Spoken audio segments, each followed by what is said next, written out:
now proudly presented on SNME. That's Sunday night's main event, Patreon, and free feed. We just people from the north side. Once the Timmy's hit the shore fine. Winter ready on the full ties. Heavy traffic during 4-5. Gotta hustle on your own time. Color people every port side. We just Hey guys, what's going on? It's your host, your boy George McKay, back here again on a very late, cold, snowy Saturday night here in Brampton, Ontario, Canada. And we are discussing Kings of Colosseum. That's right. We just finished watching it. We were literally recording it minutes after the show went off the air. And as you know, I never do this alone. I always do this with my PIC, the one and only Uncle Bobby B. Oh, it's late. I'm tired. It's late. What's going on? It was a good show though. It kept us engaged. I definitely did not fall asleep. So considering how tired I am, that's amazing. Yeah, no, absolutely. It was a fantastic show. And let's not waste any time. Let's get into the action, discuss our thoughts and everything. First match kickoff night was that 6-man action we were talking about.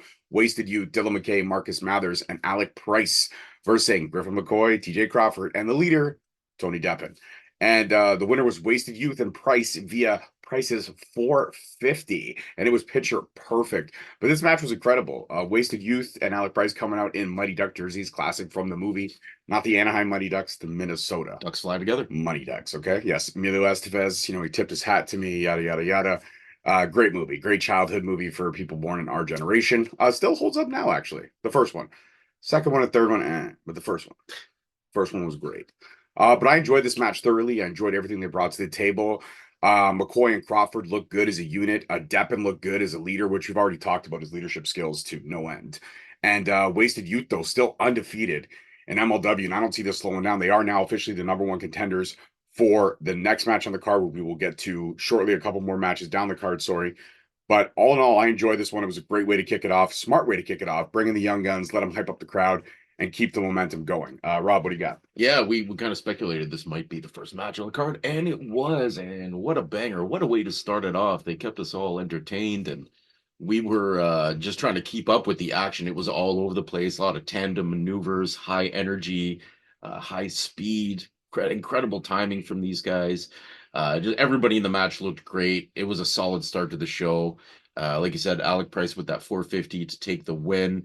And boy, does that kid have energy. Like I got tired just watching him do his entrance. So, yeah, man, he was stomping, like literally stomping a mud hole and walking it dry, and there was nobody stomping into. He was stomping into the mat. It was incredible. Yeah, it was great. Solid match to start it off. Really enjoyed it. Absolutely. All right, next match wasn't actually a match. Sorry, my apologies. Was a little backstage vignette.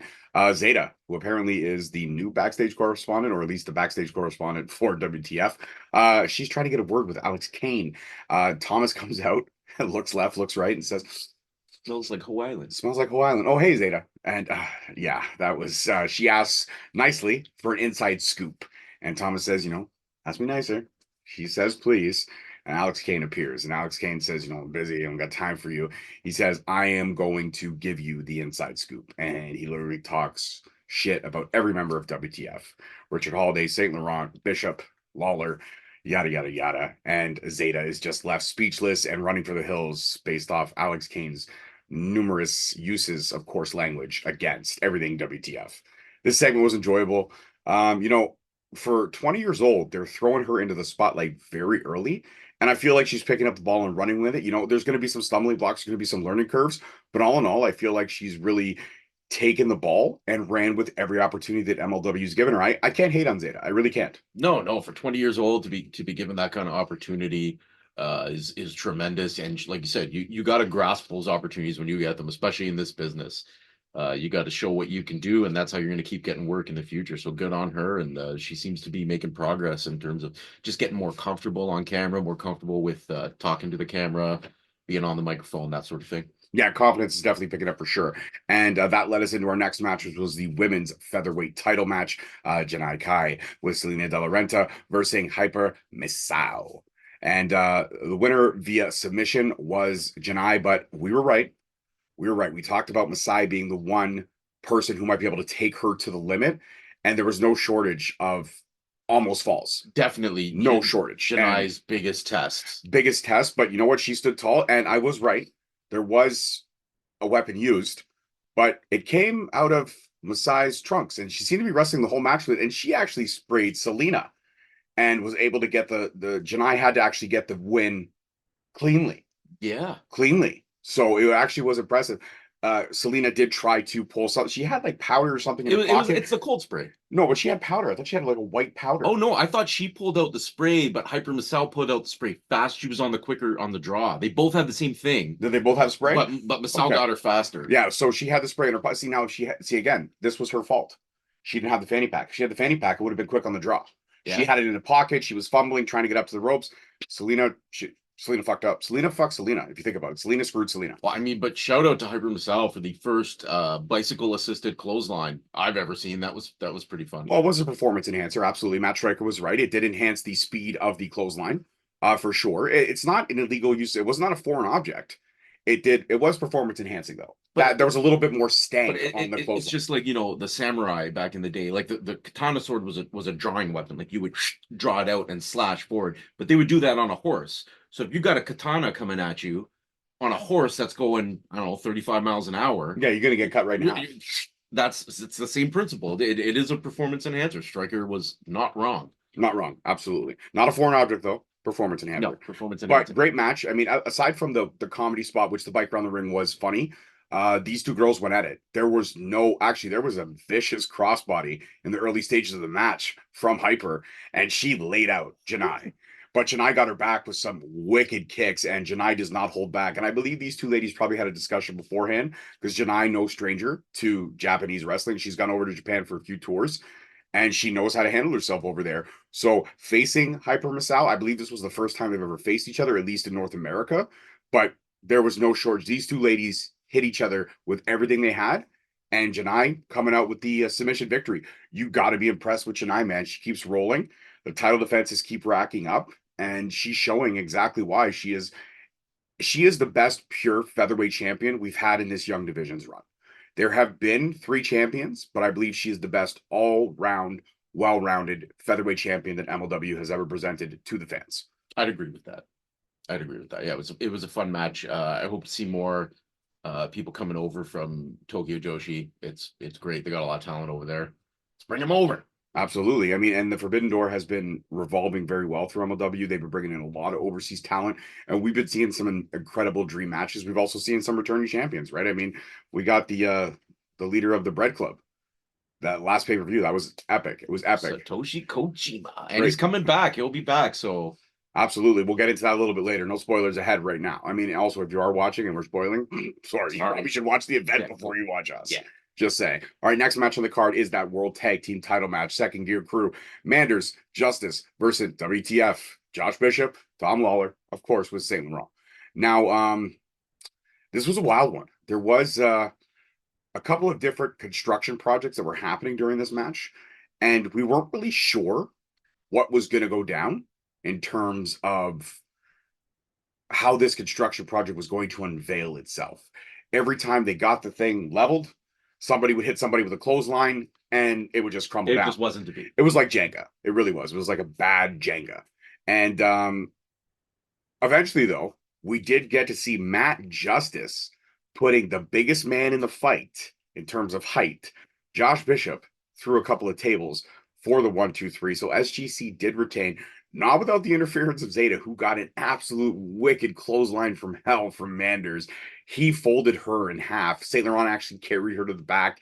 She did not return, but she looked definitely worse for the wear. Were I ever positive that her head came this close to one of the doors that was on the mat? I watched the replay. It was close, but not. She didn't hit it. She didn't hit it, but it looked, just because it happened so fast, it looked, she folded 6 inches over, and she would have clipped the corner, and that would have been nasty. But you know what? She took it. So, well, and we've talked about to no end about the density that is Manders. So when that man is hitting you with a clothesline, it's dense. He's pushing maximum density. If he catches you with one of those arms, that's like getting hit with a side of beef. Literally a side of beef. But this match was fun. It was a typical SGC brawl. It was a typical WTF trying to get the underhanded victory. And even at the end of the match, SGC didn't have time to celebrate because Bishop attacked them with one of the doors that he did not go through. He went through 2 out of 3 doors, but not the third one. But he still ended up attacking him. And you could tell that this fight, this battle, this beat between SGC and WTF, it is far from over. Absolutely. But all in all, I enjoyed the match. I thought it was great. I thought it was great. SGC retained, and You know, it's ongoing tension between these two groups. They're going to keep going at it. Then I see War Chamber happening in the future for these guys if they keep this feud going. yeah, definitely. It's going to be SGC, Good Brother 3, maybe bringing in a couple of the other SGC boys. Second Gear Crew is pretty big, and they've got some favors they can call in if they want to. They've got a few people that they could call in. Absolutely, 100%. All right, next match on the card, impromptu. I don't believe it was supposed to happen this early in the card, but I think AKIRA just got tired of waiting, and he comes out as the ring crew is still clearing up the SGC and WTF match, and he tells Rickey, "I'm not waiting. Get your ass out here. Let's do this. I flew all the way from Japan. Get your ass. It's going down now." And Rickey comes out, and this one was exactly what we expected. It was blood. It was carnage. It was vicious. Both these guys were covered in each other's blood and their own blood by the end of this match. Rickey with a senton through a plate of glass with AKIRA underneath it. So AKIRA was not on the plate of glass because he probably his weight would have buckled that because he was dead weight at this point. No. And Rickey also, vicious, sadistic fuck that Ricky Shane Page is, the bucket of the shards that I guess they dipped their hands in before the match began. He had one of the gas mask dudes bring it out, and he poured that on AKIRA before doing the senton. So it was, wow. So much blood. So much blood. But AKIRA stood tall, and he was actually this close to ending Ricky's open weight reign. And then the Death Machine, Sami Callahan, comes out to spoil the party. And when you think of the Death Machine, you always think of him either being the leader of a faction or him just being out there for himself to spoil the party. Well, somehow he's joined forces with Rickey Shane Page, and he is now, I guess, the newest member of the Calling. He's still doing things his own way, but now he's in the Calling. And if him and Rickey Shane Page are in some kind of an alignment or an allegiance, MLW, the whole roster is now on notice. None of you are safe with these two and their ridiculously weird thought process of violence that they could do to the human body. AKIRA, though, got a standing O from the crowd. Hell of a fight, hell of a match. These two tore it down. Rickey Shane Page still the open weight title via the interference from Sami Callahan and the distraction causing AKIRA to lose. But all in all, this match was hands down probably my second favorite match on the card just in terms of enjoyment ability. Not to say that any other match, all these matches were incredible, but this one and that 6-man really stood out to me at this point in the card. Every match was great, but at this point in the card, those two matches stood out to me for sure. Rob, what do you got? I'm not a big death match guy. I appreciate it. It's not for everybody, and I don't disparage anybody who likes it. It's definitely the bloodiest match I've seen in MLW ever. It's one of the bloody I've seen. To be honest, it's one of the bloodiest matches I've seen in some time, anyways. Yeah, and I know, like, believe me, I'm part of certain Facebook groups. I know exactly what goes down in the deathmatch community. I understand. So this isn't like anything that crazy when you're talking, you know, in that arena of deathmatching. Well, especially where they were paying homage to some of the greatest, bloodiest matches that have ever happened. For sure. Yeah. So yeah, just the sadistic is probably the best way to put it. Just so much glass and like Rickey. You know, Rickey's not one to really shout when he's in pain. So the fact that he did shout was either he was really selling it or he was like, damn, my back is fucking hurting right now. Because I've seen Rickey get a Kenzan pulled out of his head without even barely flinching. So this was pretty wild. Probably not my favorite match on the card because it was a lot of blood and death-ish stuff, but it was still solid. I didn't dislike it. Let's put it that way. Absolutely. Death-ish. I like that. Death-ish. Yeah, that's so guys, next time you're gonna book a death-ish type of match, call Rob to be a commentator for the death-ish type of match. Speaking of matches that were out of the box and a little bit unorthodox, love is blind. Ladies and gentlemen, it is blind. It is one of the oldest sayings. It is old as time. And tonight, Brett Ryan Gosselin and Love Doug were blindfolded. And much like in the prediction show, I called it. Brett Ryan Gosselin was able to remove his mask briefly, put some brass knucks on, give Love Doug a knock, and he would have won the match, but it didn't happen. No, because Love Doug rolled out of the ring, and Gosselin couldn't find him. Could not find him. At one point, tried to attack the ref, and the ref had to yell and scream at him and be like, you know who I am? I'm the ref. You do not touch me. And at this point, Love Doug with an absolute sweet DDT rolls back in the ring, hits Gosselin for the 1-2-3.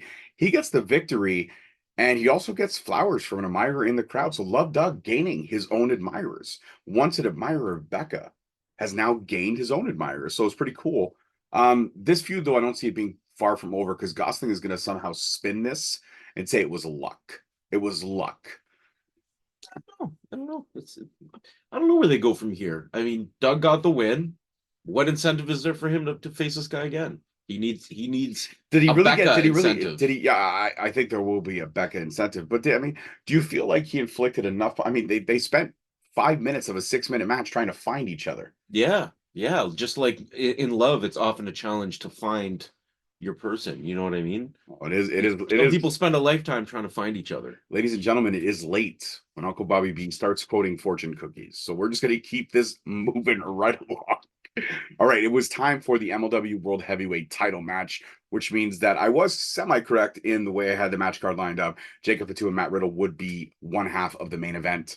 I thought the Taipei death match would close of the show just based on how much blood and glass would be around the arena, but they had enough time to clear it up. So Alex Kane with Mr. Thomas, Richard Holiday with Saint Laurent, and this match was everything that you knew it was going to be. And even with the interference of WTF, Alex Kane hit Holiday with the fade to black, and the Bumaye movement continues. Kane now holds the most chokeout victories, of all MLW world champions. So that, that's an impressive accolade.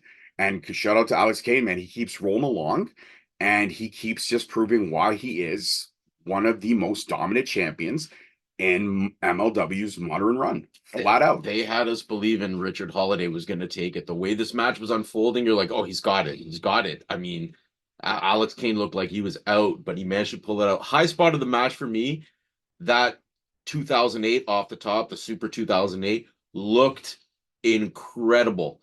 Those kind of moves where, both guys got to twist. You got to really be in sync, or you can land sideways. It doesn't look really good. Alex landed square on his back. They both twisted the exact same time. It looked fantastic. Just the match was really enjoyable. Exactly what you expect from a match with both of these guys. A lot of back and forth, a lot of drama. But at the end of the day, the Bumaye Fight Club is a movement. It is an organic grassroots movement that grew out of nothing. And it is like a freight train now that is plowing through your town, and it is unstoppable. Absolutely. With a couple pit stops here, there at Suplex and Ho Island. Yeah, that's. You can't see it, but I'm wearing the Alex Kane shirt. Humility is for hoes. I'm wearing it in honor of Alex Kane. All right. Yeah, I will agree with everything that Rob said. Describe yourself as humble. I am humble. Humility is for hoes, Yeah, I know. I am a humble guy, but maybe today I'm not very humble. Today I'm recognizing that everyone around me is a humble hoe, not myself. I know. No humility over here. Well, yeah, okay. You notice how he said no humility, but he didn't say anything about the whole part. All right. Anyways, we're gonna leave that one alone. But guys, this match was everything like Rob said, and the high spot of the match for me was Alex Kane, Josh Bishop with a wicked razor's edge through a table, and I thought Kane was out, folded in half, done. But they rolled him back in, and 2.9 out of that 3, he kicked out, and you just knew that this crowd was behind him. And this crowd was, and the best was Richard Holiday at the beginning of the match. Also, another notable mention, kiss my boo my ass. Kiss my boo my ass. So Richard Holiday doing what he does best, but WTF has thrown big names at Alex Kane, and he's knocked them all down. Everything that Alex Kane has said, he's prophesized. And this was a man who just came off 109-degree fever. So, 100.9. Not too shabby at all. Right before we get to our main event, which is Fatu and Riddle, Kojima, he's back, and he's announced as Alex Kane's next opponent for February 3rd's event, Super Fight. And Sami Callahan, he's not too happy with that. He came out, said Kojima's bitch, throwing out bagels in the hallowed halls of the 2300 arena. And Kojima doesn't take kindly to being called a bitch. So he and Sami trade shots before it is announced that officially at Reloaded, their next free event, January 20th, Sami and Kojima will face each other for the #1 contendership for February 3rd's event for Super Fight. So who knows right now who Alex Kane is going to face? Only after that match will we know who the next contender is for Alex Kane's World Heavyweight Championship. And also Rocky and Salina visibly upset because earlier on the show, Místico was announced that he is coming to MLW. And they decide that he's going to face Aveiro at Super Fight. So Místico coming at Super Fight, and he will face Promocios Dorados Aveiro, who, again, is from CMLL. If you don't know him, look him up. But he's pretty legendary over there, and I think this will be a great match. to see these two luchadors going at each other. And now it is time for the main event of the evening. Jacob Fatu, Matt Riddle. Wow. Yeah, this was great. I mean, this was a 10-star match all around. Sorry, actually, I interrupted. I cut you off. My apologies. Go ahead. No, I was just like, really, Matt Riddle's an MMA fighter. You know, he came from MMA, went to pro wrestling after he was released from UFC, which dumb reason too. And Jacob Fatu is a guy who came up in a rough street, you know what I mean, and had to learn how to stand up for himself at a pretty young age. These guys are both fighters, but they came from different avenues to get to the same path. And when they collided, it was magnificent. It was a lot of strikes, a lot of hard hitting, a lot of suplexes, back and forth. A bro off. Yeah, like oos bro. It was great. It was everything I wanted in a wrestling match. A little bit of laughs, a little bit of, violence. A little bit of disrespect while the match was happening, but nothing but respect after the match was done. Right. So these two dream match scenario, Riddle wins by submission after attempting a few submissions on Fatu. So you want to talk about Jacob Fatu being a pillar of MLW. He took a few different variations of the triangle before actually tapping out. And Riddle, when he cinched that last submission in, like there was no fucks given. He's like, I'm gonna break this dude's neck. He went for a triangle choke. He went for an arm triangle choke. He did a rear naked choke. Like he was like, I gotta cut off this motherfucker's air supply. Sleeper, all building up to the what was the final submission? It was like a I almost feel like it was a reverse crossface, like a Fujiwara maybe. Fujiwara crossface. It was kind of like a mixture of both. I don't know. It was impressive. Yeah, it was like a Fujiwara-ish. Yeah, I don't know what the name for it. It was impressive as hell, but Riddle barely able to get that submission. And Fatu, the power of this man is undeniable. 3 different power bombs to cause breaks on the submissions. Inverted Samoan drop to cause another break on the submission. Like, fantastic. Fatu is just proving how good he is. And if you're sleeping on MLW still after all this time, I don't know what the fuck you're doing.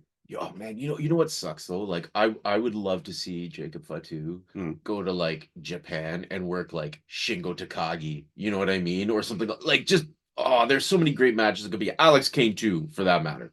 I would not mind seeing Alex Kane going at the Rainmaker, man. Like that would be fire. Oh, you know what? Like, yeah, and as good as Okada is, there's so many wrestlers in Japan that would have great matches with Kane. But anyways, that's a conversation. Alex for Kane time. and Shinsuke Nakamura, like that would be fucking fire. Conversation for another time, because that wraps up our rewind. He's so tired. He wants to get Kings the of fuck out of here. Colosseum. Doesn't want to carry on the debate much. I don't want to carry the podcast anymore. You're right. Oh, he's so mad. I'm going to hear about this as soon as we go off air. Even though it was a joke, he's going to be so mad at me now. I could see it in his eyes. He's like, all right, guys. Well, that's it for this one. Thank you so much for watching. Don't forget to check out all our links below to subscribe, follow us on the socials, and don't forget to check us out every Thursday. And next week there'll be a solo podcast. No, it's all good. Honestly and truly, you can gloat all you want. You can gloat all you want, but the factual information is that I've AKIRA designed, developed everything that is this show. So it's all me. This is all George. Okay, all the time. Anyways, guys, peace, love, and wrestling. We'll see you for our reloaded Fallout. Our reloaded rewind. Yes, our reloaded rewind, January 20th, and then obviously Super Fight February 3rd, and any fusions that fall in between. But right now they're picking up steam with 2 events every 2 weeks for the next 2 months anyways. Leading up until May is the next event they announced after. So I'm not sure if there's going to be a hiatus between March and May, but right now they're cooking on all cylinders, and it's great to see. You notice what that May event was? Azteca? Yeah, they're bringing so maybe in between that hiatus, we're going to get some Azteca Lucha again? Yeah, it could be it, because as we know, CD disappeared, but there have been little Easter eggs planted in Salina's way. So that feud is no far from being over. It'll become Azteca Fusion. Yeah, Azteca Fusion, Azteca Promociones Dorado. I don't know what they're going to do. It's going to be crazy. It's going to be absolutely crazy. But guys, peace, love, and wrestling. I will see you next week. Adios. We just people from the north side. Once the Timmy's hit the shore fine. Winter ready on the full ties. Heavy traffic during 4-5. Gotta hustle on your own time. Color people every port side. We just people from